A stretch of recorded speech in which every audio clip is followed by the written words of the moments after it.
Remember what I said about living dangerously and not putting a goalkeeper on the bench? Well, luckily I broke that, and I broke it just in time. Jake Weaver got injured in our last match against Chester. We'll go over what happened in that match. Blissfully, we had a goalkeeper on the bench. How, you may ask? Because Jesus finally gave us what we needed. Welcome back, one and all, to episode number 4 of our Director of Football Challenge here on the channel. If you've been enjoying the series so far, please hit that like button. Thank you very much. I greatly appreciate it. We have not had the greatest time in the league since we last saw each other. We are currently in 10th place. We will get to the results in just a little bit, but as I mentioned in the intro, Jesus has been busy. He started out picking up another somewhat talented young player on loan for our midfield, Harrison Naiman, coming in on loan from Barnsley. We did pay a fee for him as well. Again, I just do not know where the money is coming from. He's all right. He's a central midfielder. We seem to have a lot of them, so we may make a tactical change at some point, because when you play a 4-4-2, you only really have spots for 2 midfielders. Well, the wingers are midfielders too, but you just have spots for those 2 guys in the middle, and now we've got a ton. But we also look to shore things up on our back line. An 18-year-old Canadian by the name of Jamie Knight-LaBelle is here. Decent with the heading, decent in the air. He's 6 foot. He's a decent player who thus far has not played very decently for us. I don't think he's going to be replacing Will Squires anytime soon, and even though we have been giving him some playing time, the Bristol City loanee, I don't think he's going to be replacing Jordan Brown anytime in the near future either. Speaking of guys who can play out on the wing, this is one for the future, maybe? 16-year-old Englishman Aaron Moulds. Doesn't have a ton of potential. He's got a balanced personality, which at this level is pretty decent. His pace is okay. Great acceleration, though. I will give him on the acceleration. Can't really dribble across, however, but he is consistent, and our scouts and coaching staff think that he has some potential. So this guy, we'll wait and see. For right now, he's playing U18 football. But the player I am most excited about is our brand new goalkeeper. He's a backup for us. He's 22 years old. He's under contract to the team, so he is not in on loan. Teddy Maris. Is he great? Absolutely not. One-on-ones of 7, command of area of 5, communication of 4. Don't love any of that, but what I do love is he is a goalkeeper. And because of the injury to Jake Weaver, we are going to need a goalkeeper, a real, true, honest-to-goodness goalkeeper. He's going to be a stopgap for now, and we're going to get a look at how he can play today. So how have we done since we last saw each other? Well, we started things off with a 3-2 loss against South Shields. It could have been much worse. Robert Briggs missed a penalty in the 81st minute, which would have made it, at the time, 4-1. We did get a pair of goals from Ronan Marr. He has been very consistent up front. South Shields at the top of the table, predicted to win the league. This one, not a huge surprise. I think we actually played pretty well, all things considered. On the heels of that, we took on a team in the division below at home in the FA Cup second qualifying round, and my theory about lesser teams in cup matches absolutely came true. We outshot them 26-7. We got 12 shots on target, and it took a 96th minute header from Jordan Brown to equalize and force a replay. Luckily for us, we were much better in the away match. And we got things started off 7 minutes in. Overton in the middle scoring again. He has been absolutely fantastic in that role. 15th minute, off of the corner, back post header from Squires, his first goal of the season. We took a 2-0 lead into the locker room at the half, but Long Eaton did manage to come back. A ball into the middle. Clark heading it home past Weaver to make it 2-1, and then another set piece doing us in. Moore just can't get it clear. Campbell Gordon throws it into the middle. I don't know what our defense was doing. Bertram ties it up, but in the 64th minute, we found the go-ahead goal, and it would end up being the game winner. Sullivan from the penalty spot off of a great pass into the middle. He found himself wide open for us to take a 3-0 lead and move on to the third qualifying round. A result we're going to get to in just a minute, but first, we returned home in the league against Scarborough Athletic. This was an absolutely fantastic game for us as far as I'm concerned. Equal in shots on goal between the two teams, but our XG was just way up there in comparison. Now, Chris Porter did put Scarborough ahead 1-0 5 minutes in, but in the second half, we just absolutely came alive. A brace for Ronan Meyer, Gabriel Overton scoring once again, 3-1, a very nice victory, which I hoped we would be able to then ride into the sunset and just get right back to our winning ways. Which did not happen as we traveled to Scunthorpe for the third qualifying round in the FA Cup. Another weak clearance. Denton left all alone on the near side, putting one past Weaver to give them a 1-0 lead. They would double that in the 29th minute. Squires made a great defensive play, but right into the path of Sembo Ferris, who puts it home 2-0 to Scunthorpe. At the end of the day, we just were not good enough, which has now led us deeper into our funk. We traveled to Spennymoor and got absolutely spanked in this one. Even though we dominated possession and we got a good number of shots on goal, we just could not find the back of the net. Callum Ross, Glenn Taylor, an own goal off of Will Squires were the difference in this one. 3-0, not our greatest match. And we followed it up with another stinker against Chester. Christian Norton put them ahead at the half. Charlie Caton made it 2-0. Now, Jordan Masidi did manage to pick up a goal in the 71st minute, but then in stoppage time, Chester put it away. Christian Norton with his second of the match. Jake Weaver did leave this one just before the half, again with that injury, which will see him out for, well, long enough. Oh, and before I get, Jesus did make a sale of sorts. It was a free transfer, but Rakeem Reed was not getting any playing time with us, so he is now off to Carshalton. Not sure where that is, but we wish him all the best. Just got the heads up that we may have an issue with Jaden Charles. He wants to play more football. Now, to be fair, he has played a decent amount, but mostly coming in off of the bench. Just the one start in the league, one start in the FA Cup. So, okay, you're going to start against Chorley. Done. And I'm actually glad he came to us with the issue, because I have been having an issue with Christian Green as our right back. I just don't feel like we are getting the performances out of him that we really should be. He picked up an assist, but that was in an FA Cup match, and that's the only competition he's got a good rating in. A 6.69 in the Vanarama League for a 33-year-old. That isn't great. So we're going to move Sullivan over to the right side. Jaden Charles is going to come in. We promised him playing time. This is probably his best position. Now, I did check. Weaver is only going to be out for a couple of weeks. That is the good news. The bad news is that means he's not going to be able to feature in any of these matches. Now, I'm going to put him on the bench. We're going to have a goalkeeper on the bench. If I got to put him out there, then we've got bigger problems. Gabriel Overton also picked up a knock in training in the week. He will not be in the lineup, so Andre Landell will come in and take his place. So it's going to be Maris in goal, making his full debut for the team. Charles, Squires, Brown, and Sullivan on our back line. The midfield will be Coyle, Naaman, Mantom, and Masidi, with Meyer and Landell up top. Are there any changes I want to make to our bench? It's going to be Weaver, Knight LaBelle, McClintock, Tyrell Hamilton, and Christian Green. I kind of like that. I have been keeping an eye on our team dynamics while we are in this not so great run, and things are okay.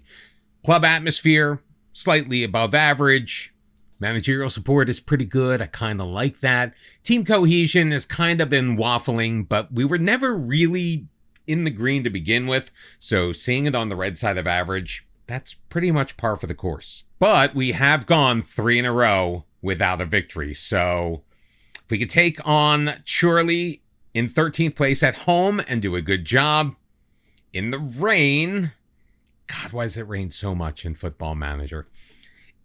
I think we can walk away with 3 points in this match. All we need to do is control the ball, play our game, do what I don't want to say what we always do, because obviously if we always did it, we wouldn't be on a 3-match losing streak now would we? Charles, though, with the deep throw-in, finds Coyle. Back for Charles, looking back post. Mesiti, whoa! Jordan Mesiti, second goal of the year. Jaden Charles, I am so glad he came to me. Well, actually, it was Christian Green who came to me saying that Charles wanted more playing time, but I'm very glad that he did, because Charles, that cross is mwah. And Rushall, a 1-0 lead, 3 minutes and 12 seconds into this match. Our first shot on goal in the match, first shot on target. That's the kind of ball that we need to be playing. McNeil looking to send it long. Can we win it here? Popped up. It comes right to Sullivan. Sullivan doing pretty well on that right side. I mean, we haven't really seen much of him, but hey, if he can play over there, all the better. Meyer, good first touch. Almost curls one in to that near post. It's going to go out for a goal kick. I thought the goalie got his hands on it, but I guess I was wrong. It happens occasionally. Mark the time. Still not really dominating quite the way that I would like for us to be, so we are going to demand more from our team 30 minutes in. And look, it generates a highlight. Charles, back post, Mesiti. Second verse, same as the first. Third goal of the season, second of the night. Mesiti with the back post header off of a final third throw-in. Oh my God, things are tilting in our favor when it comes to the vaunted final third throw-in. Great cross again from Charles. He's got 2 assists. Great. I mean, I'm literally at a loss for words, because I never really would have thought to make this. I mean, I have thought about making the move. I've actually put Jordan Mesiti back there at right back every once in a while, but I was reviewing episode 1 when we were going over the team, and all I was talking about when I cut to Mesiti was he's not really the most gifted defensive player. So let's not do that anymore. Fitzhenry taken down, Cavalry with the shot. Save made by Maris. Now the physio is going to come out and deal with Fitzhenry while they line up for the corner. No, that's okay. Dude, please. Just take your time. Okay, finally back to live action. Fuller to deliver the corner. Fitzhenry's off the pitch, so Chorley temporarily down to 10 men. We clear it away, but Horbury gets there first. Do not make us pay for this. Horbury with it once again, across for Henley, and blissfully for us, the highlight ends. Meyer off the free kick, getting it back from Coyle. Mesiti's got it. Charles, we're a little bunched up in the middle. Meyer, Sullivan. Meyer taking a shot from range. McNeil handles it, but really doesn't. I feel like that was a pretty easy save for the goalkeeper to make, and to let the ball trickle out for a corner, yeah, that doesn't make any sense to me. McNeil punching it away. Coyle is there, feeding Charles again, looking back post. He's got Mesiti, but Charles was offside because, you know, when you go to recycle a corner in Football Manager, the guy who takes the corner just can never seem to get his butt back on side. 2 minutes of stoppage time added here in the second half, and surely threatening before the final whistle. Cavalry, ooh, that one was kind of close. Now Maris dove for it, didn't need to make the save, and at the half, 2-0, a pair of goals for Jordan Mesiti, a pair of assists for Jaden Charles, and so far we have been playing very, very well on the afternoon. In fact, I'm not even going to give those little mini team talks to the various aspects of the group, because my team talk to the whole crowd just really, really worked. Oh, nice win back by Mantom, but it's going to be a free kick from a very dangerous position. Henley clattering it off the wall, but Fitzhenry back into the match. He's got it, but he can't control it. It's going to go out for Rushall Olympic throw-in. Now, Chorley has gotten a fair number of shots on goal. In fact, shots on goal is almost even in this match. But as I always like to say, the part that's not even is the part that really counts, and that is the scoreboard. 54 minutes in, we are up 2-0 as Maris rolls it quickly to Squires. We're trying to move the ball up to make it 3. Coyle, dangerous pass, but he finds Marr. Marr's got a man in the middle. It's Landell, and he cannot get that on target. He's so very close. But it looks like he hit the post because it ended up going out for a goal kick. So I guess the goalkeeper didn't touch it. I sincerely hope in FM 26, I'm assuming, the graphical interface is just that little bit better where you can definitely tell if the goalkeeper has touched the ball and not just have to rely on the commentary to see what happened. Mesiti One-on-one with the man, puts it back to Sullivan, cuts it inside to the left. Oh, Coyle, come on. I was trying to figure out the way to describe that particular area of the pitch, and I absolutely failed. We are going to demand more from our team. We've got 30 minutes left, and changes are going to be on the way. Landell and Meyer didn't really take very kindly to that team talk, but they're in pretty good shape. Now, Callum Coyle's looking a little knackered. Sam Mantom not having the greatest match. Neither is Jordan Brown, to be fair, but I want to keep Brown out there if possible. Coyle, although we may give Knight LaBelle some additional playing time. Masidi dropping it down. Landell's got it, and he picks the top corner. His 6th goal of the season. Masidi now with a pair of goals and an assist. It's Rushall 3, Chorley 0. Now I feel very comfortable making those changes. Jordan Brown is going to come out. Knight LaBelle is going to go in. Callum Coyle will be replaced by Sam McClintock. We're going to make those 2 changes. Masidi a little knackered, but he is on a hat trick, so we're going to keep him out there. Throw in, not a good one, immediately taken over by Chorley, although they are still deep in their zone. Fitzhenry just playing catch with Fuller for right now. They're not really looking to go long. Well, there goes that, like, real quick. Samston taking a shot from 30 yards out, but it's easily fought off by Teddy Maris, who has been pretty excellent in this match as far as goalkeeper debuts go. The 22-year-old is looking pretty good in the sticks, and now that I said that, they're going to score, aren't they? Whitehouse moves it to his left. Oh, Maris making a great save. I like when I am not correct sometimes. Whenever I'm being super negative, I like when I am proven wrong. It doesn't happen a lot, but it does every once in a while happen. Yeah, Mantom just picked up a yellow card, adding to his 6-7. We're going to pull him out of this match. We don't really have anyone we could... All right, so we're going to put Christian Green in. We're going to move him. We're going to move Jaden Charles up into the midfield, and we'll flip-flop Green and Sullivan. So Christian Green, he is our captain after all. So maybe not a complete show of disrespect to him. Give him a couple of minutes in this one. McClintock back post. Masidi can't get his head on it, and Chorley is able to clear, but only as far as Knight LaBelle. If we work quickly, we can recycle this up and keep the highlight going. Charles throwing it in towards the box, looking for McClintock. Can't find him. Whitehouse going long. The only one in the area, though, is Squires, so he will retrieve. Play it back to Maris to look to get things reset. Back to Squires. 84 minutes have been played, and we are running away with this one. And this has been the result that we absolutely needed. Marr getting it, moving to his right, taking a shot from range. He's not going to be able to hit the target. But the team generally has done what has been required of them, and that is to come back, win, pick up 3 points at home against the team behind us on the table. And Sam McClintock, where did he come from? 25 yards out, picks out the back of the net, gets it past the goalkeeper. I got to see this again. And it came off of a throw-in. McClintock getting the ball, setting himself, beating McNeil to his left. Rushall Olympic, 4, Chorley 0. And with just a little over a minute remaining in regulation, sure, there's going to be stoppage time, but there is just absolutely no way Chorley is coming back. So a very impressive showing for us, even though the numbers, the underlying numbers aren't really fantastic from our point of view. Chorley leading in possession, just the 1-2-5. So we are massively outperforming our XG, but Chorley right there with us. We are barely out shooting them. We only have one more shot on target than they do. We've only completed 83% of our passes. So even though we're not having our greatest game, our goalkeeper is. Teddy Maris off of the deflection, knocking it behind for a Chorley corner.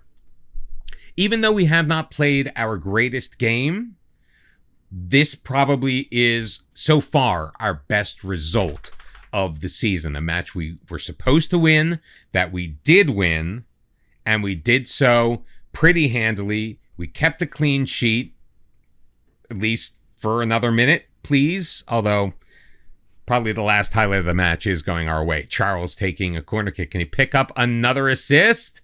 No, it's punched away. Comes to Landell. He blasts it off of the crossbar.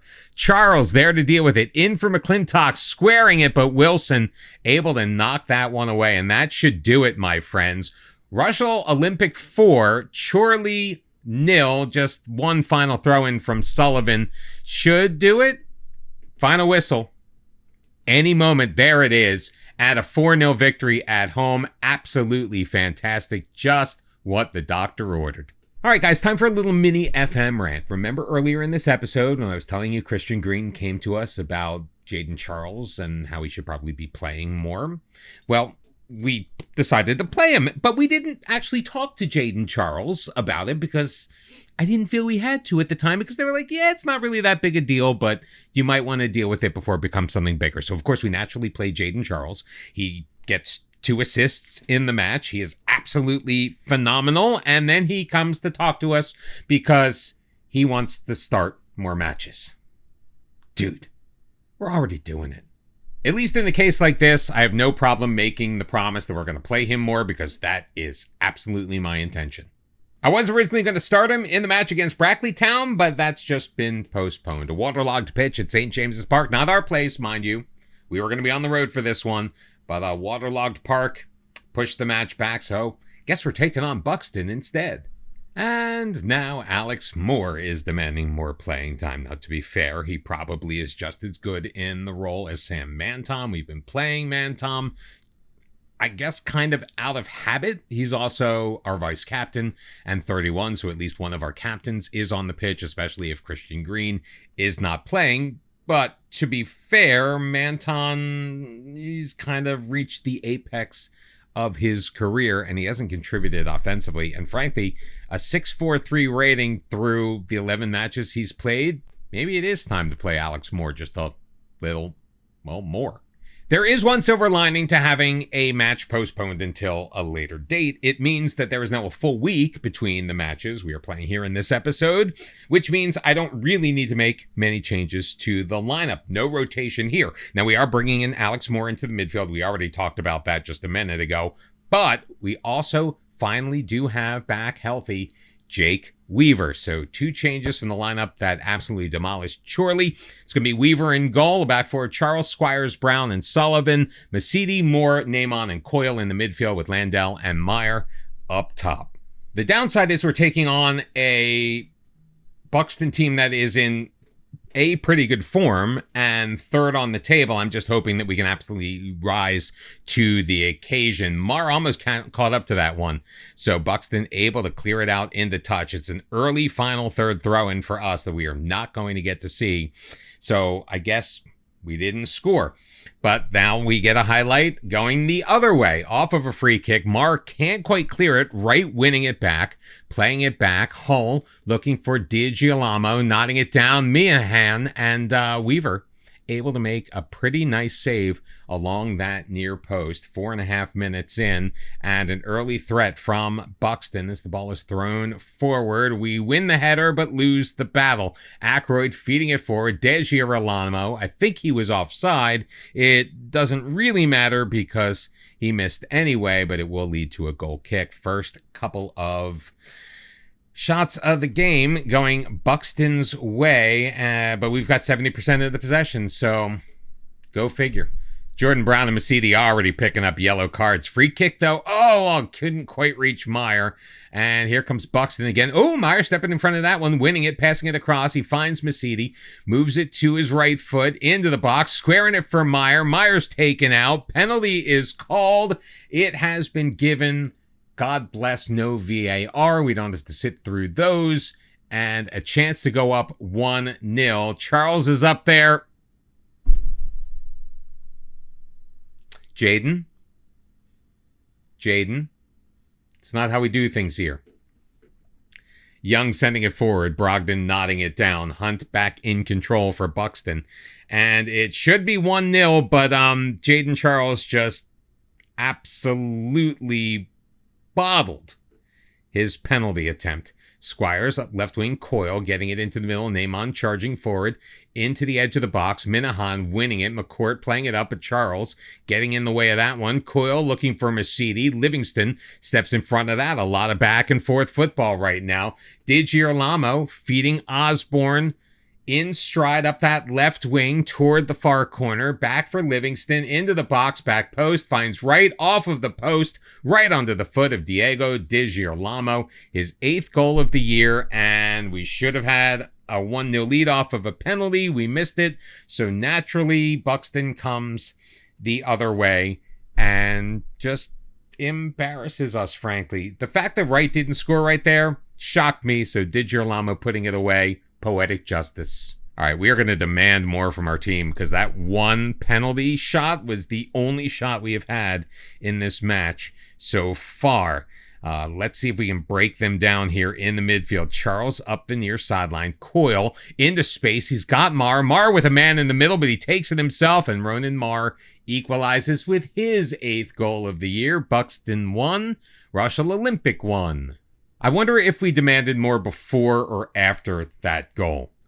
Probably after. I mean, we still need more. Coyle, ooh, nice win. Playing it to Landell up ahead. Marr, now he is surrounded by blue jerseys. Still able to keep it, the ball in our possession. Coyle and Naaman up for Landell.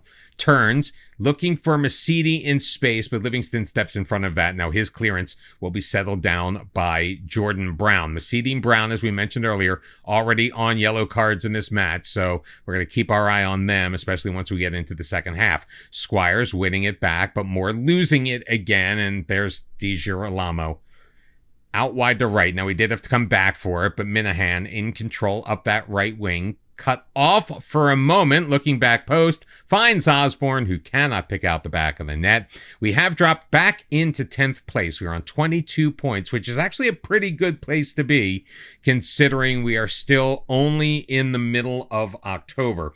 Still a ton of football left to play. I love the fact that we are currently a top half team. I'd like to climb back into those playoff places if we get the opportunity. Football Manager, please, and thank you. Hull looking to send it forward. Picks out Di Girolamo. He's got it. He's in. He shoots, and Weaver, come on. That was Weaver's fault. I mean, honestly, the fact that Di Girolamo was able to get behind our defense is one thing, but then one-on-one, Weaver just with a weak sauce effort. Di Girolamo's got 2 on the night, 9 on the year, and Buxton now leading 2-1. Let's see if we can answer back here before the first 45 minutes is up. I don't know, maybe we'll get our chance off of this throw-in. Marr, Charles looking back post. Masidi, oh, they were automatic last match. This time Masidi can't hit the target. So halftime has arrived, and we're still trailing 2-1, so we were not able to equalize, but a good opportunity at the end. I'm going to build up the team. We are on the road. I'm going to tell them that I love how they enjoyed so much of the possession, but in the back of my head, I'm like, now just score more goals. Like, it doesn't matter if we have the ball. Just score more goals. Oh, but another Buxton highlight. Livingston finding Brogan around the edge of the box. McCourt to Aykroyd. McCourt. Oh, Coyle. Good defensive play, but then Granite steps in front of that one. Throws it forward. Bapaga keeping it in. Looking for his man. Weaver can't handle it. Brogan is there, his 4th goal of the year, and I'm starting to think that starting Jake Weaver in this match may have been a little mistake. Hopefully the instructional tweaks that I just made are going to work out. Masidi, great job defensively. I'm never going to say bad things about your defense again until you do something stupid. Tough dribble, Livingston wins it back, and Buxton once again in control. If we can contain them in the middle third, that would be very helpful. Thank you. Squires winning it back. Masidi, he's got it. Now, I did ask our team to pass into space a little bit more and slow things down a little bit. Landell into the middle for Ronan Marr. He's got a brace. We're still losing, but now it's 3-2. So yeah, just in case you're curious about the changes we did make, we dropped the tempo down just a little bit, turned on pass into space, and went a little bit wider. I mean, it ain't rocket science, and it may actually have had no bearing on us scoring the goal, but I at least like to think it did. Can we get an equalizer here as Naaman plays it forward? Coyle finds Mar on the left wing. Mar running out of space. Oh, gets around his man, throws it towards Masidi back post, but Young reads that very well and will hang on, which means that we have 25 minutes left in this match. Let us make some changes.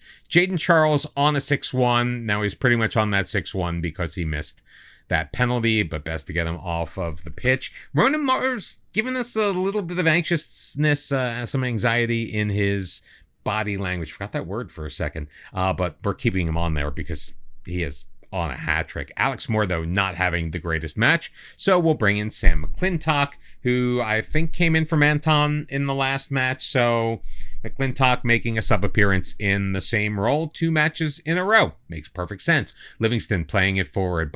Ponga is there, into the middle. Di Girolamo, his shot is muted and one back. Here goes Masidi, trying to start our counterattack, playing it to Coyle in a spot only Coyle could get. Not really playing it into the forward space, but more into the reverse space. Mar going for it off of the corner of the post and out for a goal kick. That was a nice opportunity, and the match momentum has really started to go our way. Now, I would change out my goalkeeper. I don't like changing the goalkeeper mid-game. Weaver's on a 5-9. That's pretty pathetic. He made a really bad read on Di Girolamo's second goal and a horrible, horrible play not holding on to it on their third. Livingston at the corner of the box. Brogan, Ackroyd going for it. Weaver fights that one off. He's just not grabbing and holding on to the ball the way that he was earlier on in this season. He's parrying a lot more.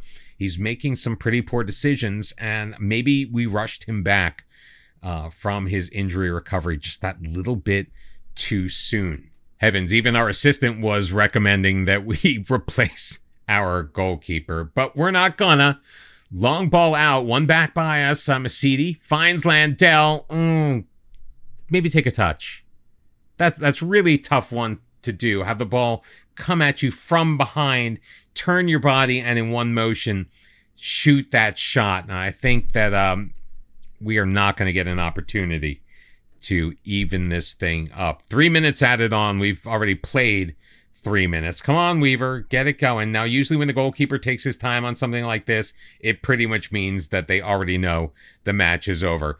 Not the result we wanted.